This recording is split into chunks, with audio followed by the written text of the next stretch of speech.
Welcome to Truckee Talks. I'm your host, Maya Schneider. Several times a year, we try to bring you updates from the town of Truckee, and with us tonight, we have several guests from your local government giving us updates on what's going on. And to start with, we have Dwayne Hall, our town planner. Dwayne, nice to have you back on the show. Nice to be here. You're almost a regular. We got to give you your own show pretty soon here. Dwayne, instead of talking about a lot of different projects on the planning burner, you had an idea of talking about some of the recent impacts that we've seen of growth, and most particularly with the census. Why don't we start with that? Yeah, the population numbers for the 2000 census were recently released, and gives us a number to kind of associate with the growth and development that we all know has been occurring in Truckee over the past decade. And the numbers that we got from the census is that within the town of Truckee, we have around 13,800 people as of last year.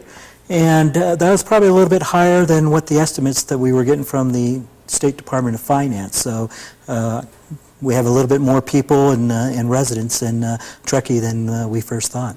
Now, aside from the obvious, where it's just a point of interest to most local citizens how many folks live here, why are those numbers important to the town of Truckee? It kind of shows how quickly we are growing. If you compare our growth rate, which is around 4.6% annually with the rest of California or Nevada County, we are substantially higher. The state of California over the past 10 years only grew at 1.3%, and the rest of Nevada County was at around 1.7%. So we are growing 3 to 4 times faster than the rest of California, and that's very important in looking at your infrastructure needs, also planning for future development, and trying to address all those impacts, because with the greater growth rate, your margin of error is much less because you've got to respond much quicker. How accurate do we think those census numbers are? We think the numbers are very accurate.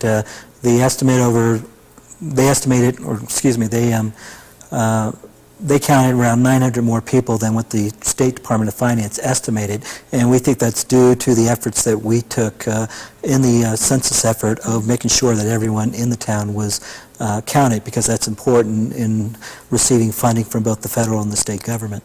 You compared Truckee's rate of growth with other towns in Nevada County and Nevada County itself. What about throughout the state? How do we compare with other areas? In looking at our annual growth rate numbers, I think we're probably around the top 10% of cities in California in regards to our growth rate.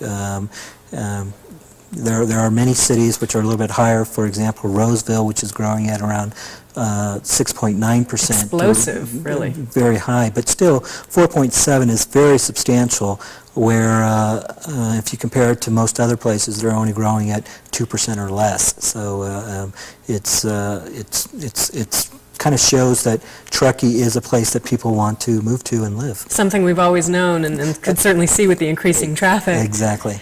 Dwayne, what else do the census results tell us? Do they give you any idea of demographics, what kind of folks are moving here, or are we growing because we're having babies? Are we growing because folks are moving here from other areas? With the substantial growth that we've experienced, I think we've added probably more than 5,000 people between 1990 and 2000. It's clearly from people moving up here and living. We haven't been able to research all the numbers to figure out where they're coming from, if the number of housing units being occupied by permanent residents is increasing, or if it's still around 50% as it was in 1990. One number that we do have is trying to estimate what our Latino population in Truckee is, and it's around 1 out of every 8 residents in Truckee is Latino. Interesting numbers for us to try to work with, create programs, try to address all of the needs of a very quickly growing population. What does our future look like? Will we keep up with this growth rate? Where's your crystal ball? That's where the crystal ball is going. Our general plan underestimated our growth. Our general plan was estimating around 2.7%. Now we have this higher growth rate, and with the growth that we've been experiencing in the past couple of years, along with the commercial development, I would see that in the foreseeable future, we'll probably be growing at around the same growth rate that we have now. But sooner or later, the number of available lots that people can actually build on and move is going to decrease unless we can add some additional lots to it. And that's where the new development projects such as Planned Community 2 and some of the other projects are going to address the housing needs for the future residents. Well, we're going to talk about a few of those projects. I know you brought a graph with you, and we can put that up and show our audience right now a little bit of the work that you've done. Tell us a little bit about this chart and what we're looking at, Dwayne. Well, that just shows the population increase in Truckee from 1980 to 2000. And 20 years ago, we were looking at around 5,500 residents, and now we're up to around 14,500. And just shows a very steady growth rate. There really wasn't much difference between what happened between 1980 and 1990 and the last 10 years. So it hasn't really slowed down as we were kind of projecting in our general plan. And as you can see, just between last year when the census was taken and this year, we probably added around 600 new residents. Just in that short amount of time. Right, and probably by the end of this year, we'll probably have 15,000 residents in the town of Truckee. Now, how do we count that when we're not relying on a census? How do we know how many folks are moving here annually? You project the population by looking at your building permit numbers, how many new housing units have been constructed, and looking if there's been any changes in regards to the number of people occupying a house, or if more or less homes are being occupied by permanent residents. And previously, we had a problem because Truckee was not an incorporated city in 1990, so we were estimating, and then we were making a projection based upon estimates. And since we're different than most other places where only 50% of our homes are permanent residents, that makes it even that much more difficult to estimate what the population is going to be. But the 2000 census gives us a good basis, and we're going to be taking the extra efforts to make sure that our estimates are accurate from here on out. Now, as a town planner, this has got to keep you hopping, and I know that you just came off of a large project with the development code and the updates to that, but now you're really looking at an update to the general plan. Will that update to the general plan include changes in the forecasts of how quickly Truckee is growing, since the old one was estimated at 2.7%? Definitely. We're looking at an update to our housing element, and part of that housing element, and an important component, is trying to project what our housing needs are for all income levels. And in order to do that, you've got to be able to project your population accurately. And good luck doing that. Right, and if you underestimate it, that means you're not going to be able to estimate how many housing units you need, especially for the moderate and low-income households. So let's talk a little bit about some of the projects. You mentioned Planned Community 2. Of course, that one's been in and out of the headlines for the last 5 years or so at the intersection of Highway 80 and 89 North. Featherstone is another project. Tell us a little bit about what's going on there. Well, we've got large projects that are either in the review process right now, or we're anticipating that they're coming in, and these are fairly large projects that are going to define our community even more. So we got Planned Community 2 at the north end of the Highway 267 bypass. We have Featherstone, which is right next to it. We've got the Highway 267 corridor with Planned Community 3 at the southern end of that, and we're anticipating a specific plan coming in on that project fairly soon. So as you can see, there is a lot of development occurring in that Highway 267 corridor where there wasn't much before. So I think you're going to see a lot of new development in that portion of town where we haven't seen development occurring. Well, in the 9.5 minutes we had to talk, of course, we can't talk about all of that and all of the impacts, but it's fascinating seeing the numbers and really seeing those come back in a concrete form, something that we've long suspected, but really trying to get our hands around the numbers in Truckee and the growth. Good work on staying with that, and good luck on staying with that. And we're going to need it. We've been talking with Dwayne Hall, town planner for the town of Truckee. When we come back, we'll be talking with Steve Johnson from Public Works. Stay tuned.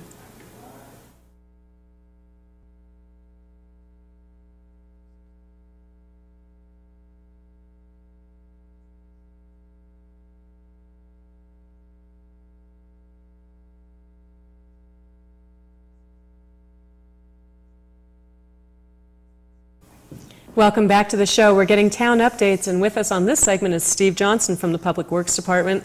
Steve, nice to have you on the show. Thank you. It's a pleasure being here. We have a lot to talk about. A lot is going on our roads this summer. What can people look forward to, and what should they be watching out for? We have 4 contracts: our usual paving contract, a slurry contract, and a new one this year will be a crack sealing contract that we're going to do on DPR. And then we have a guardrail project that's happening on Glenshire Drive. Part of that is federal funding, and we expect that job to start about mid-May, 1st of June, somewhere in there. Now, I can hear most of the folks in the audience saying, so primarily over Memorial Day and Labor Day and 4th of July, we'll see all the road construction crews out there. Well, generally, when we go to pre-construction, we tell the contractors, no working during Labor Day, no working during Memorial Day, and over the 4th of July weekend, we try to stay off the roadways. We're holding back our paving contracts until after the 4th of July this year, so that ought to help out a little bit. Oh, is that right? Mm-hmm. Now, when you talk about a slurry, what's the difference between taking a road all the way down to gravel and then slurry or crack seal? What are the differences there? We put down what we call a Type 2 slurry. It's an oil aggregate emulsion. It's a good way to keep our roads together until we get a chance to pave them. It provides a friction surface so you can stop on it, and it glues together the road a little bit until we can pave it. So let's talk about paving. I know you brought a map with you, and we can show folks exactly where they can expect to see some paving this year.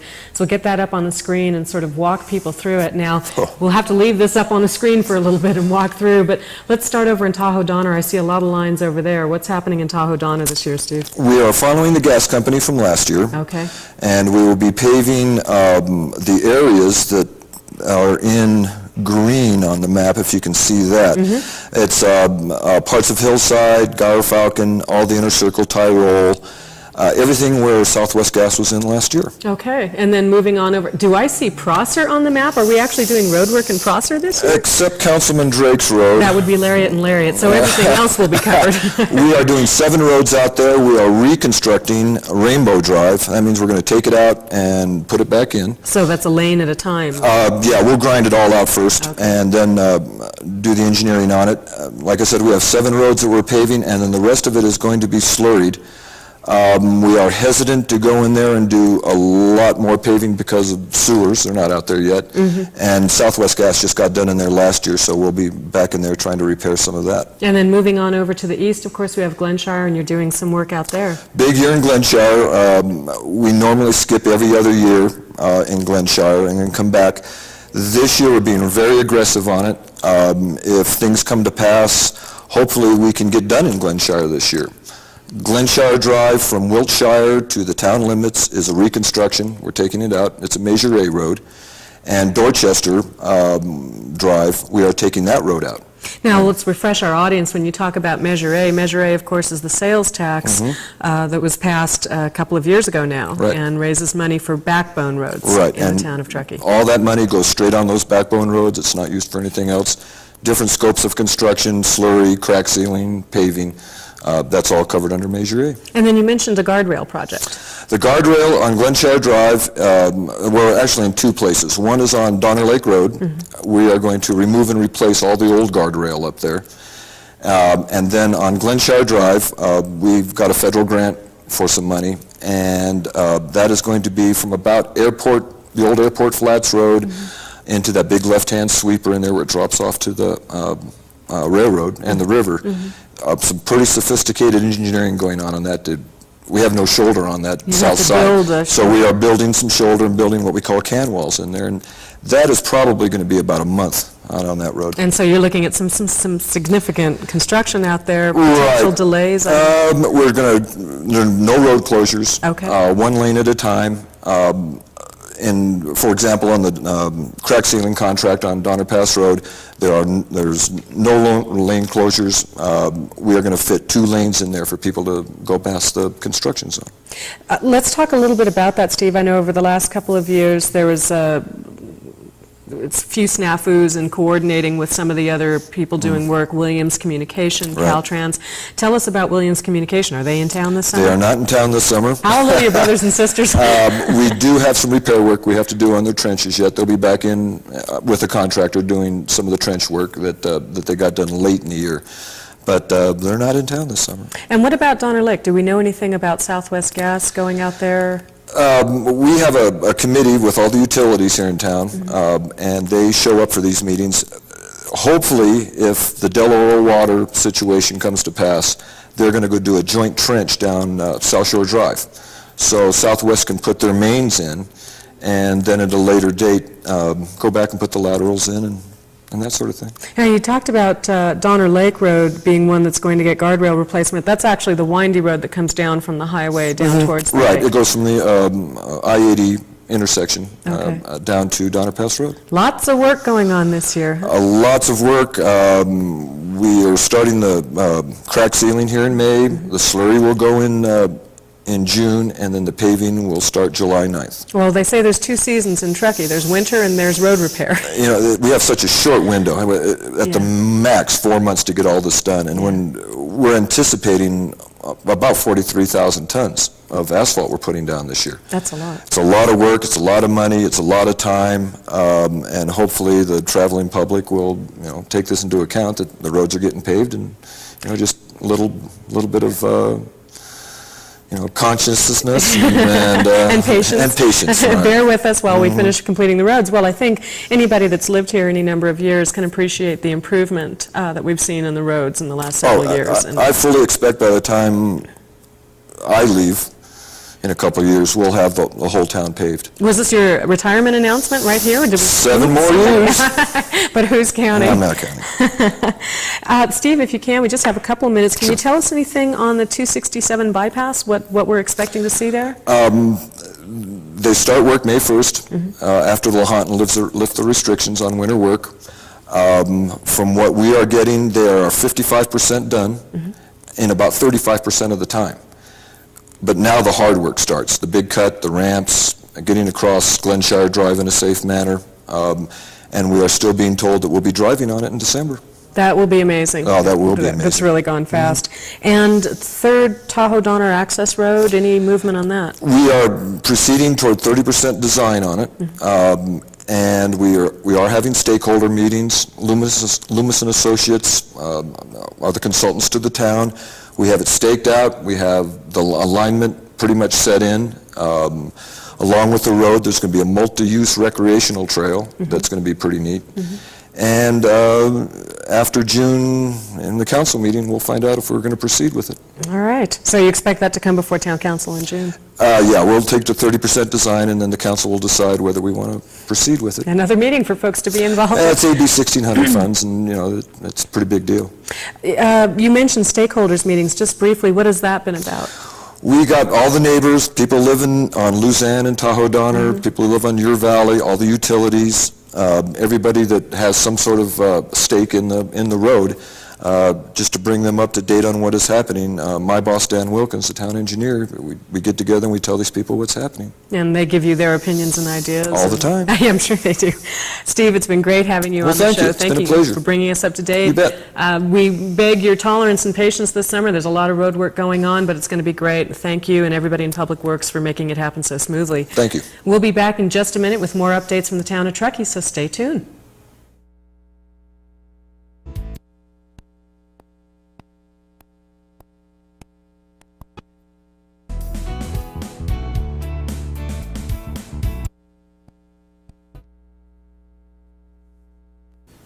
Welcome back to the show. We're giving you Town of Truckee updates on today's Truckee Talks. And with us for the last segment of the show is a very special guest, our new Chief of Police, Dan Boone. Dan, welcome to the show. Thank you, Maya. It's nice to have you here. Okay, let's get the obvious out of the way first. Yes. Do we all have to wear coonskin caps when you officially take office in September?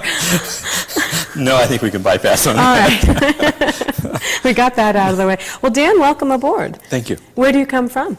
I came from the last 5.5 years. I was in a little community on the Central Coast, Pismo Beach, which is a little similar to Truckee in some aspects because there's a great deal of tourism there throughout the year. So it's a little similar there. And prior to that, I was in the community of Auburn for about 18 years, and then prior to that I was in the North Bay area in the town of Petaluma for about 7.5 years.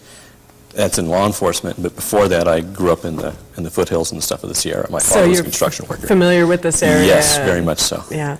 Well, so tell us what you think so far of Truckee and how it's coming along getting the police department up and running. Right now, the Nevada County Sheriff's contract is still active, and they're providing our law enforcement. Yes. And you're here as our chief of police, so we've got this transition period. Yes, and during the transition, I'm glad you're emphasizing that Nevada County is still responsible for the law enforcement function, and primarily it gives me the time then to dedicate the energy that I need to get the transition going.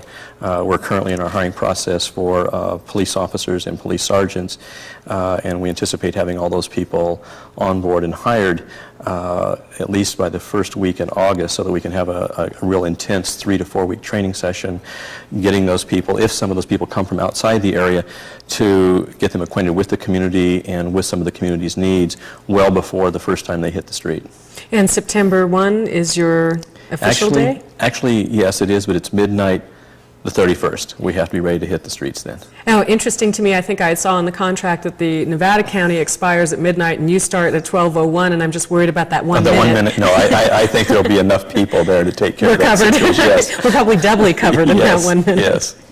Well, what are you looking forward to? What are you excited about? I'm excited about the whole process. Many years ago, my goal was, when I was much younger, was to be a police chief in a Sierra community of a population of 10 to 15,000, and it's like a dream come true. But just putting together the entire department from the ground up and finding out, what the needs of the community are to bring that to the community is just so exciting. The people I get that call up right now, for example, asking about Truckee and asking about the department, and they too bring with them a level of excitement during this conversation, saying, oh, how wonderful it is to start with nothing really there. I'm not saying nothing from the sheriff's department aspect, Sure. but just from the town perspective of starting out from scratch and being able to do things the way you want them to be, rather than coming into an agency where things are already set up. And you've worked for several different agencies, so perhaps you can build a model that's a compilation of all of your experience. Exactly, and I'm very fortunate that the number 2 for the department, the commander, Scott Barry, is currently a captain in Yuba City, and he brings with him approximately 27 years of experience also, and he's very involved with this community, believes very strongly in the community-based policing programs, and he can't wait to get here. Oh, that's exciting. Yeah. Well, tell us about your interaction with the community. Have you been out and about meeting with folks? I've been out and about as much as I possibly can. I've made the tours of Rotary a couple of times to meet the people there. I've been downtown a little bit with Captain Jacobson at a couple of places, and I've been to just talk to the general manager up at Tahoe Donner area. We've been to the general manager at the Glenshire area, really trying to make all the rounds as much as possible to find out what are the critical needs right now as the community sees it, so we can start building the programs around that. And what do you think those are? What's the feedback that you're getting? Feedback, number 1 concern is traffic. And we just had the guy from Yes. Public Works telling us how much work there's going to be on the roads. Exactly. Steve was talking about all the construction that was going to be going on, but there are some traffic concerns in the Glenshire area, also from the Tahoe Donner area, that we will be addressing. Yeah, speed limits don't seem to have much impact on the folks that travel on those roads. Well, to give you an example, I was going down Glenshire Road today, and I was doing about 45, maybe 48, and some person came along and just kind of blew me off the roadway doing about 70. And if they'd only known they were passing the new chief of police, so they I'm might have thinking, slowed well, yeah, down. there are some issues here. Are you getting much support from Nevada County, from our Captain Jacobson and Keith Royal? Jake and I go way back. We've known each other for a number of years, and Jake has been very, very helpful in identifying some of the issues that are specific to the community. We've been working very hard trying to calm some of the fears with some of the current deputies that are employed in Nevada County. And we had a general meeting last Friday. Sheriff Royal was there. I think it was a very successful meeting, and I think that quite a few of those people will be applying for the department here that actually live in Truckee and really want to stay here and be part of the community. I've also had a number of comments from Placer County deputies that live in Truckee that are glad now that the process is beginning so they can get their applications and things in. it. Yeah, well, no offense to Captain Hawthorne in Placer County, but if we can get some good folks over here from that's not a problem for me. Ken is expecting to lose, his words were, between a half a dozen and 8. He knows that we really want to stay in this area and work here. So. Well, it would be exciting to start, I would think, with a startup police department, and as you say, really be able to build something from the ground up. Yes. What will the people of the town of Truckee, our citizens, our visitors, our second homeowners, what will they see that's different when the boys in blue, I'm assuming they'll be in blue yes, uniforms? The uniforms will be different, Right. the vehicles will be marked a little differently. The one thing is that there will be probably more of a concentration of staff within the town limits. Currently, the town does contract for services with the Sheriff's Department, and those deputies do have to leave the town and go on patrol in other areas of the county. I think they'll see a more visible presence because we will be more confined within the town limits. There's been some staffing issues with the Sheriff's Department because of injuries and other things where they've been short-staffed. Currently, I believe their total staffing for the county is short about 12 to 13 deputies. And so without that shortage and being at full staffing, I think people will see more of a presence, and they'll see officers that are able to get involved with more issues in the community that way. Well, that brings up my next question. When you're done hiring your men and women for the police force and you come on board in September, will people see more beat cops? Will we see police officers walking the streets? I think you'll see officers out and about either walking or in the vehicles in the communities, but I'm going to try to have as many as possible really getting out of the vehicles and making contact, going to different meetings such as some of the homeowners association meetings, going to the meetings such as the Downtown Merchants Association. Not just me being there, but them being there, because there's a sense of ownership that way of the problems that the community has. It's one thing for me to go to those meetings and come back, but when the officers actually partake in that That's and really right. listen to those concerns, it's much better The that way. frontline people that are actually Exactly. dealing People with that it. are really getting the work done. All right. Well, Dan, it's been great having you on the show. I'm sorry we don't have any more time than this, but I'm sure we'll have you back on. I would love to come back. Great. Well, good luck. And you, Maya. if anybody wants to get a hold of our Chief of Police, Dan Boone, our Town Planner, Dwayne Hall, or even Steve Johnson from Public Works, Town of Truckee is 582-7700. Thank you for joining us on today's Truckee Talks, and we'll see you next time.